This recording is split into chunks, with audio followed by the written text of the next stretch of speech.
गजाननं भूतगणादिसेवितं कपित्थजम्बूफलसारभक्षितम् उमासुतं शोकविनाशकारणं नमामि विघ्नेश्वरपादपङ्कजम्। सदाशिवसमारम्भां शङ्कराचार्यमध्यमाम् अस्मदाचार्यपर्यन्तां वन्दे गुरुपरम्पराम्। अपारकरुणासिन्धुं ज्ञानदं शान्तरूपिणं श्रीचन्द्रशेखरगुरुं प्रणमामि मुदान्वहम्। देवे देहे च देशे च भक्त्यारोग्यसुखप्रदं बुधपामरसंसेव्यं तं श्रीजयेन्द्रं नमाम्यहम्। नमामः शङ्करान्वाख्यविजयेन्द्रसरस्वतीं श्रीगुरुं शिष्टमार्गानुनेतारं सन्मतिप्रदम् श्रीसत्यचन्द्रशेखरेन्द्र सरस्वती स्वामिने नमः। सर्वमङ्गलमाङ्गल्ये शिवे सर्वार्थसाधिके शरण्ये त्र्यम्बके देवी नारायणि नमोऽस्तुते। जय नारायणि नमोऽस्तुते। ఆత్మీయ మిత్రులందరికీ కూడా హృదయపూర్వక ధన్యవాదాలు. ఆత్మీయులారా, కాంచి కామకోటి పీఠం సర్వజ్ఞపీఠం ఆదిగురు శంకర భగవత్పాదాచార్యులు వారు స్థాపించి మరియు నాటి నుండి నేటి వరకు కూడా 71 పీఠాధిపతుల వరకు అవిచ్ఛిన్న పరంపరగా కొనసాగుతున్నటువంటి కాంచి కామకోటి పీఠం ప్రతి ఒక్కరూ కూడా ఎల్లప్పుడూ జ్ఞాపకం పెట్టుకునేటువంటి మహాపురుషులు అవతరించారు. ఆత్మీయులారా, ఒకానొక సంస్థ పీఠాధిపతులు కాంచి కామకోటి పీఠాన్ని గురించి తమ అభిప్రాయాన్ని ఇలా తెలియజేశారు. ఎవరైనా కాంచీపురానికి మఠానికి వెళ్తున్నట్టే ఏదైనా విషయం ప్రస్తావిస్తున్నప్పుడు మీరు భోంచేశారా, భోంచేసి రండి అని ఒక పరిచారకుని పిలిచి భోజనానికి ఏర్పాటు చేసి తర్వాత మాట్లాడదాము అనేటువంటి పీఠం ఏదైనా ఉంది అంటే కాంచి కామకోటి పీఠం అన్నారు వారు. కాంచీపురంలో మహాస్వాముల వారి నుండి నేటి వరకు కూడా ముఖ్యంగా అన్నప్రసాదం, అన్నదానం చాలా ముఖ్యమైనదని శ్రీవారులు చెప్తుంటారు. నాస్తికులైనా సరే శ్రీమఠం ముందు నిల్చొని మఠాన్ని గురించి తీవ్రంగా దూషించిన వారికి కూడా మహాస్వాముల వారు వారి కోసం వంటవారిని పిలిచి బయట మజ్జిగ మరియు మంచినీళ్ళు పెట్టండి, దాహార్తో ఎండాకాలం వారు వచ్చి తీసుకొని అనేవారు. అందరికి ఆశ్చర్యం, మనల్ని నిందించే వారికి కూడా మనం ఆతిథ్యం ఇవ్వాలని అని. అది మానవ ధర్మం అనేవారు శ్రీవారు. ప్రతి ఒక్క జీవిలోనూ భగవంతుడు నెలకొని ఉన్నాడు. ఏ పని చేసినా భగవంతుని ప్రీత్యర్థమై చేయాలి. అహం వైశ్వానరో భూత్వా ప్రాణినాం దేహమాశ్రిత ప్రాణాపాన సమాయుక్త పచామి అన్నం చతుర్విధం అని. భగవంతుడు సర్వప్రాణులందు కూడా వైశ్వానర స్వరూపమే ఉండి మన యొక్క అన్నాన్ని పచనం చేస్తున్నాడు, మనలో చైతన్యాన్ని కలిగిస్తున్నారు, ప్రాణశక్తి ఉన్నది. యోగ విషయం మాట్లాడుతున్నప్పుడు ఈ శరీరం అనేది అన్నమయ కోశము, ప్రాణమయ కోశము, మనోమయ కోశము, విజ్ఞానమయ కోశము, ఆనందమయ కోశంగా విభజించబడింది అనమాట. అన్నము చాలా పవిత్రమైనటువంటిది. సామవేదం అన్నాన్ని గురించి ప్రశ్నిస్తూ అన్నమును ఎంతో భక్తిగా స్వీకరించాలి, మౌనంగా భోంచేయాలి, మరియు వచ్చిన వారిని ప్రేమతో వడ్డించాలి. అన్నమును ఎప్పుడూ కూడా వృథా చేయకూడదు. ప్రతి ఒక్క అన్నము కణముల్లో కూడా భగవంతుని యొక్క సాన్నిధ్యం ఉంటుంది అని వేదాలు మనకు తెలియజేస్తున్నాయి. మనకు పంచ యజ్ఞములను మనకు వేదములో మనకు తెలియజేస్తున్నారనమాట. ఋషుల ద్వారా మనం తెలుసుకుంటున్నాం అవన్నీ కూడా. అవి ఏవనగా, మానవుడు ప్రతినిత్యము కూడా ఏదైనా పువ్వులు కోయినప్పుడు కానీ, లేక ఏదైనా వస్తువులు వంట చేసేటప్పుడు, నూరినప్పుడు, విసిరినప్పుడు, వండినప్పుడు, ఊడ్చేటప్పుడు తెలియకొంత ప్రాణిహింస జరుగుతుంటుంది. దీన్నే పంచశూనములు అని అంటారు. ఆ పాపం హరించుట కోసం పంచమహాయజ్ఞాలు మనకు చెప్పారు. అవియే దేవయజ్ఞము అనగా హోమం, పితృయజ్ఞము అన్నారు తర్పణం, మరియు నృయజ్ఞము అనగా అతిథి పూజ అని. 4వది బ్రహ్మయజ్ఞము, దాన్ని వేదాధ్యయనం అని అన్నారు. 5వది భూతయజ్ఞము అనగా ప్రాణులకు అన్నమిచ్చుట. ఇవి అన్నీ కూడా భగవత ఆరాధనా రూపంలో పరోపకార సంబంధం లేనటువంటివి. వీటిని యజ్ఞములు అని చెప్పారనమాట. అందుకే యజ్ఞశిష్టామృత భుజో యజ్ఞశిష్టామృత సంతో ముచ్యంతే సర్వకిల్విషై భుంజతే తే త్వగం పాప ఏ పజన్యాత్మకారణాత్ అన్నాడు. యజ్ఞమందు అనగా భగవంతునికి నివేదనం చేస్తామనుకోండి ఇంట్లో నిత్యం, ఆ పదార్థాన్ని ఇతరులకు కూడా మనం పంచాలి. అప్పుడు సమస్త పాపం నుండి మనం విడువబడతాం. అట్లు కాక కేవలం మనం మాత్రమే దాన్ని భుజిస్తే వారిని దొంగ అని పిలిచాడు. ఎవరు? ఆ యొక్క భగవానుడు అన్నమాట.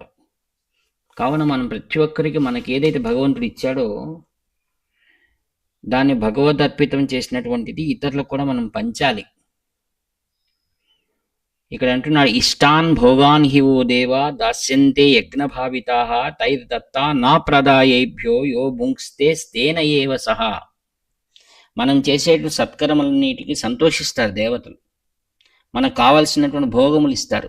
ఒక్కొక్క దేవుడు ఒక్కొక్క వరాన్ని ఇస్తాడు. వరుణదేవుడు మనకు జలమునిస్తున్నాడు, మరియు భూదేవత మనకు సమస్తమైన పంటలను ఇస్తుంది.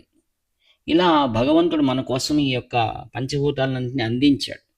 వాటి ద్వారా లభ్యమయ్యేటువంటి ఏ భోగ వస్తువులు ఉన్నాయో వాటిని మనము భగవద్ స్వరూపమైనటువంటి ఇతర భూతజాలమునకు అందించి మనం అనుభవించాలి. అలా చేయని వాడు ఎవరున్నారో వాళ్ళను దొంగ అన్నారు. స్వార్థ బుద్ధి అని చెప్పారనమాట.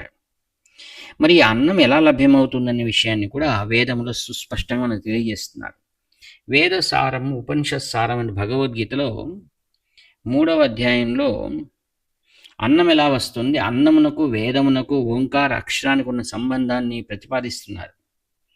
14 మరియు 15, 16 శ్లోకాల్లో అన్నాద్ భవంతి భూతాని పర్జన్యాదన్న సంభవ యజ్ఞాద్ భవతి పర్జన్యో యజ్ఞ కర్మ సముద్భవ కర్మ బ్రహ్మోద్భవం విద్ధి బ్రహ్మాక్షర సముద్భవం తస్మాత్ సర్వగతం బ్రహ్మ నిత్యం యజ్ఞే ప్రతిష్ఠితం అన్నారు. ఏవం ప్రవర్తితం చక్రం నానువర్తయతి హయః అఘాయురింద్రియారామో మోఘం పార్థ సజీవతి అన్నారు. ఇది ఒక చక్రం లాగా, అంటే ధర్మచక్రాన్ని మనం అనుసరించాలని గీతాచార్యుల యొక్క తాత్పర్యం. అది ఏ విధంగా చెప్తున్నారు ఇక్కడ? ధర్మచక్రం ఎలా ఉంటుంది? బ్రహ్మం నుండి ఆవిర్భవించిన వేదం, వేదముల వలన సత్కర్మలు, సత్కర్మల వల్ల యజ్ఞం కలుగుతుంది. ఈ కారణంతో యజ్ఞమునందు బ్రహ్మ సుప్రతిష్ఠితమై ఉందన్నమాట. యజ్ఞాదులు ఇవి ఎటువంటివి? అవి మహాపవిత్రములై చిత్తశుద్ధి కారకములై మోక్షమును కలిగిస్తాయి. కావున యజ్ఞముల ద్వారా వర్షము, వర్షము ద్వారా అన్నము, అన్నము నుండి శరీరము, ఈ యజ్ఞం అంతర్భాగములై ఉన్నాయన్నమాట. కావున దైవ కార్యానికి సంబంధించిన యజ్ఞములు ఏవైతే ఉన్నాయో అవన్నీ కూడా సామాన్యమని మనం అనుకోరాదు. అవన్నీ పరబ్రహ్మ వ్యాపకమై ఉన్నదన్నమాట. కాబట్టి సర్వులు కూడా ఏం చేయాలి? చిత్తశుద్ధి కోసం, ఆ యొక్క బ్రహ్మ సాక్షాత్కారం కోసం మనం ఏం చేయాలి? దాన ధర్మాలు చేయాలి, అన్నదానం చేయాలి. పూర్వం ఏం చేసేవారంటే మహారాజులు కూడా అన్న ఛత్రాలు ఏర్పాటు చేసేవారు. అన్నమును ఎవరు అమ్ముకునేవారు కాదనమాట. అయితే ఇప్పుడు ఏవైతే హోటల్స్ అని వచ్చాయి, మనమంతా అన్నమును కొనుక్కుంటున్నాం, అన్నం అమ్ముతున్నారనమాట. అన్నం అనేది పరబ్రహ్మ స్వరూప వాచకమే ఉందన్నమాట. అందుకే కనీసం ఆ యొక్క కాంచి పరమాచార్య స్వాముల వారు అన్నారు, ప్రతిరోజు కూడా ఒక పిడికెడు బియ్యం మరియు ఒక పావల లేక ₹1 ఈ కాల ప్రకారం దాన్ని దాచిపెట్టి వాటిని మనం ఎక్కడైతే దేవాలయాలు ఉన్నాయో, అనగా గ్రామ దేవతలు, ముఖ్యంగా గ్రామ దేవతలకు మనం సంతృప్తి పరచాలంటే ఆ బియ్యం తీసుకుని వెళ్ళి అక్కడ మనం కూడా స్నేహితుల ద్వారా సంగ్రహించవచ్చు. ఇదే పద్ధతిని కొనసాగించి అందరూ కలిసి ఆ యొక్క గ్రామ దేవతకు వెళ్ళి అక్కడ ఏదైనా పులిహోరనో పొంగలో ఏదైనా చేసి అక్కడ ఉన్నటువంటి యాత్రికులు, బీదవారు, పేదవారు అందరూ కూడా మనం ఇవ్వడం ద్వారా అది నేరుగా భగవదర్పితం అవుతుందన్నమాట. కావున మనం నిష్కామ బుద్ధితో చేసేటువంటి సత్కార్యాలకు సామాన్యమైన కావు ఇవి. దీంట్లో భగవత్ శక్తి ఇమిడి ఉందన్నమాట. ఇది మనల్ని ఎంతయో జీవితంలో ముందుకు వెళ్ళడానికి అది సహకరిస్తుంది. ఈ విధంగా మనం ఒక క్రమంగా మనం అలవాటు చేసుకోవాలి. శ్రీ జయేంద్ర సరస్వాముల వారు అందరికి కూడా హుండీ డబ్బీ లాంటిది ఒకటి ఇచ్చేవారు. దాంట్లో మనకి ఏదైతే మిగులుబాటు అయినటువంటి నాణ్యాలు ఉంటాయి కదా, దాంట్లో మనం వేస్తూ ఉండాలి రోజు. అలా వేసినా కూడా పర్వాలేదు. వాటిని తీసుకుని వెళ్ళి అక్కడ అన్నదానం కోసం ఉత్సవాలు చేస్తుంటారు. అక్కడ అన్నదానం కోసం మనమే ప్రత్యక్షంగా బియ్యం కొని అక్కడ ఏర్పాటు చేయడం. కొన్నిసార్లు ఉత్సవాల్లో, దేవాలయాల్లో యోగ పురుషులు తిరుగుతూ ఉంటారనమాట. వాళ్ళు కనీసం మనం ఒక రొట్టె ముక్క అయినా, ఒక చపాతి, ఒక రొట్టె ముక్క ఏదైనా మనం ఇచ్చామనుకోండి, తప్పకుండా మనకు క్షేమం కలుగుతుంది. ఇది జరిగిన సంభవాన్ని మీకు చెప్తున్నాను. మా స్నేహితులు సహోదరికి ఎన్ని సంబంధాలు చూసినా కూడా అవి ఏవి కూడా అనుకూలం కాలేదు. వారు అన్నారు, మేము ఎన్నో చోట్ల జ్యోతిష్యం చూపించాము, అన్ని పూజలు చేయించాము, ఏం చేసినా కూడా కాలేదు. ఎవరో మహాత్ముల యొక్క అనుగ్రహం కావాలని. వారు అన్నారు, మహాత్ముని ఎక్కడ వెతుక్కుంటూ వెళ్ళాలి అని అన్నారు. మీరు అవేం చింత చేయాల్సిన పని లేదు. ఇప్పుడు హంపి విరూపాక్ష స్వామి ఉత్సవం జరుగుతుంది చైత్రమాసం పౌర్ణిమకు. మీరు పని చేయండి, మీ ఇంట్లో చపాతీలు కానీ, రొట్టెలు కానీ, అన్నం కానీ ఏదైనా చేసుకొని వెళ్ళండి. వెళ్ళి అక్కడ ఉన్నటువంటి వాళ్లకు ఎవరైనా సరే, అక్కడ సాధువులు అటువంటి వాళ్ళు కనపడితే ఇస్తూ ఉండండి. కొంతమంది వాళ్ళు వచ్చి ఇచ్చినా తీసుకోరు, వాళ్ళని బలవంతం చేసి అయినా ఇవ్వండి, పర్వాలేదు అని చెప్పాం. వాళ్ళు ఎంతో నమ్మకంగా, భక్తిగా వారే స్వయంగా వండి తీసుకొని వెళ్ళారు. అక్కడ ఆశ్చర్యం ఏమిటంటే, బెంగాల్ రాష్ట్రం నుండి భాష తెలియనటువంటి వ్యక్తి అక్కడ దేవాలయంలో దేవుని దర్శనం చేసుకుంటూ వచ్చి వీరి దగ్గర చేయి చాచి అడిగాడు. మంచి యువకుడు, చూడడానికి చాలా లక్షణంగా ఉన్నాడు. ఆయన కూర్చోబెట్టి వీరి ఆకు వేసి భోజనం వడ్డించారు. ఆయన వెళ్తూ వీరి తలపైన చేయి పెట్టి, అమ్మాయి తలపైన చేయి పెట్టి, నీకు శుభం కలుగ్గాక అన్నారు. అది విరూపాక్షుడు యొక్క అనుగ్రహమే అన్నట్టు 6 నెలలు తిరగకుండానే మంచి సంబంధం వారికి ఏర్పాటైంది. కావున భగవంతుడు దైవో మానుష రూప అన్నారు. మనం చిన్న చిన్న ప్రయత్నాలే ఒక్కొక్కసారి సత్ఫలితాలు ఇస్తాయి. అన్నదానం చాలా గొప్పది. అన్నం ననిందయేత్ అంటారు, అన్నాన్ని నిందించకూడదు అనే కాంచీ శ్రీమఠంలో శ్రీ చంద్రమౌళేశ్వర స్వామికి నైవేద్యం చేసిన తర్వాత అందరూ భోజనాలు అయిన తర్వాత చివరిగా ఏది కూడా వ్యక్తం చేయకూడదని అక్కడ పరిచారకులు ప్రత్యేకంగా వాటినన్నిటినీ పాత్రలో తీసుకుని వెళ్ళి అక్కడ బస్ స్టాండ్లోనో లేక 3 రోడ్లు కలిసే రహదారిలోనో నిల్చుకొని చక్కగా పళ్ళెంలో విస్తరాకులు వాళ్ళకి పెట్టి ఎంతసేపు అయినా రాత్రి 1 గంట కానీ, ఒక్కోసారి శ్రీవారి పూజలు బాగా రాత్రి పొద్దుపోయేటివి 11 అలా అయ్యేది.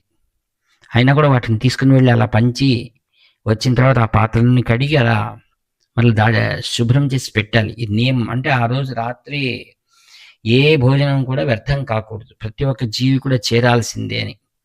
ఆ విధంగా దైవ మానుషుడు భగవంతుడు ఎర్ర రూపంలో వచ్చి మనం యొక్క పెద్దలు చెప్పినటువంటి పంచ యజ్ఞములు ఏమున్నాయి వాటిలో విశేషమైనది అన్నదానం. కర్ణాటకలో విశేషంగా ప్రతి ఒక్క క్షేత్రంలో కూడా అన్నదానం చేస్తున్నారు. ధర్మస్థల అనేది ప్రత్యేకంగా అన్నదానానికే ప్రత్యేకమైనటువంటిది. కర్ణాటకలో అనేక చోట్ల దేవాలయాల్లో పిలిచి భోజనం అయిందా, మీరు భోజనం చేయండి అని. ఉదాహరణకు మంత్రాలయం, ధర్మస్థల ఇవన్నీ అన్నదానానికి విశేషమైనటువంటివి ఉన్నాయి. కావున ఆత్మీయులారా, దీని అన్నదానం ఎలా చేయాలనే విషయాన్ని మీరందరూ ప్రోత్సహించండి. తర్వాత ఇతరులకు కూడా అన్నం కొరత లేకుండా మనకు కలుగుతుందన్నమాట. అన్నదానం చేస్తే అన్నపూర్ణాదేవి విశేషమైనటువంటి కృప కలిగిస్తుందని చెప్తూ జీవితాన్ని సుగమమైన మార్గం నడిపించుకునే ప్రయత్నం చేద్దాం. ఈ వాక్ పుష్పములను ఈ చాతుర్మాస్యంలో శ్రీవారి దివ్యచరణాలు సమర్పి సెలవు తీసుకుంటాను. ఇట్లు మీ ఆత్మీయమిత్ర నివర్తి నాగభూషణ్ సార్. 7483229249. హర హర శంకర, జయ జయ శంకర.